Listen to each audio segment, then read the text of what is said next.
Welcome to the NAIA Eligibility Center Quick Takes.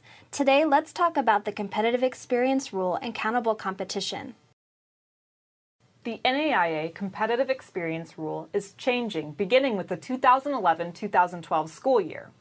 Students who want to play sports with the NAIA for the first time in fall 2011 will be subject to the new rule. The NAIA's competitive experience rule makes sure that students in the NAIA are competing against other students with similar levels of athletics training and experience. Athletes who compete for periods of time outside the traditional college setting can gain an unfair advantage.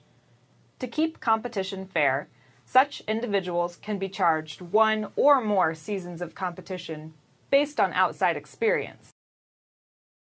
Most students graduate from high school, enroll right away in college, and continue to play college sports throughout their college careers. As long as those students continue to participate in college athletics, they are not affected by the competitive experience rule, even if they play amateur sports outside the college setting. There are three main situations where a student may be charged a season of competition. For example, Laura did not enroll right away in college. Darius went to college but didn't play college sports for one or more years while enrolled. Maria left college for one or more semesters after first enrolling in college. Students in those situations can be charged seasons of competition if, during a year in which they did not play college sports, they participated in countable competition. For each year in which a student does not play college sports and the student participates in countable outside competition, the student is charged one of his or her 4 allowable seasons of competition. The NAIA Competitive Experience Committee, made up of faculty athletic representatives, athletic directors, and commissioners of NAIA schools and conferences, decides whether competition in the U.S. or other countries is considered countable. The Competitive Experience Committee defines countable competition as training and competition at the level the same or above training and competition at NAIA member schools. The committee uses a number of standards to decide whether competition is at or above NAIA level play. National team or Olympic level competition, competition with or against professionals, competition that regularly includes collegiate athletes, use of player contracts, reimbursement of participants for travel and or lodging expenses, selectivity in determining rosters as opposed to open enrollment, regular involvement of coaches with training or experiences similar to or greater than NAIA coaches, and number of contests at or above 50% of NAIA contest limits. Team and individual sport evaluative criteria are similar but vary slightly. The criteria for both will be available on www.playnaia.org.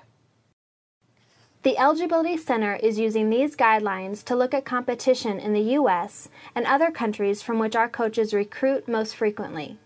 The research is focused in those sports in which the competitive experience rule is most often triggered. As an example, the Eligibility Center staff and committee have researched football in the United States. Researchers have identified and evaluated more than 70 leagues in which athletes can play football after high school. The research indicates that the vast majority of competition in these leagues regularly includes current and or former college and professional athletes, is selective in determining rosters, involves coaches with substantial training and experience, and has regular seasons similar in length to NAIA teams. Each of these leagues will be considered countable for students subject to the competitive experience rule. To take another example, England organizes their men's soccer leagues into 24 levels of play. Based on research by the Eligibility Center staff and based on guidelines developed by the committee, competition in levels 1 through 12 will be considered countable, and levels 15 and below will not be countable. There is enough variation in the type of competition in levels 13 through 14 that the circumstances of students who compete at those levels will need to be considered on a league-by-league basis.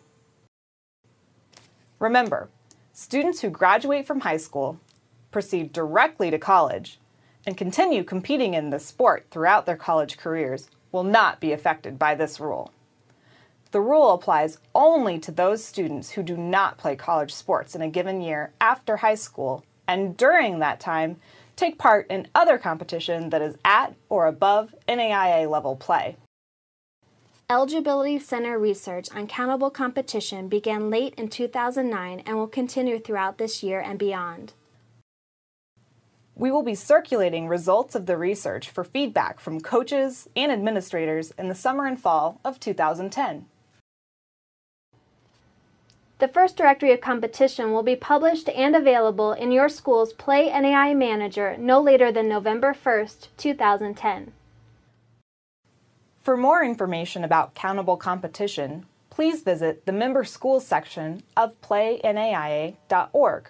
There, you will find a list of frequently asked questions about countable competition, a list of the countries and sports currently under review by NAIA researchers, and a complete listing of the countable competition evaluative criteria.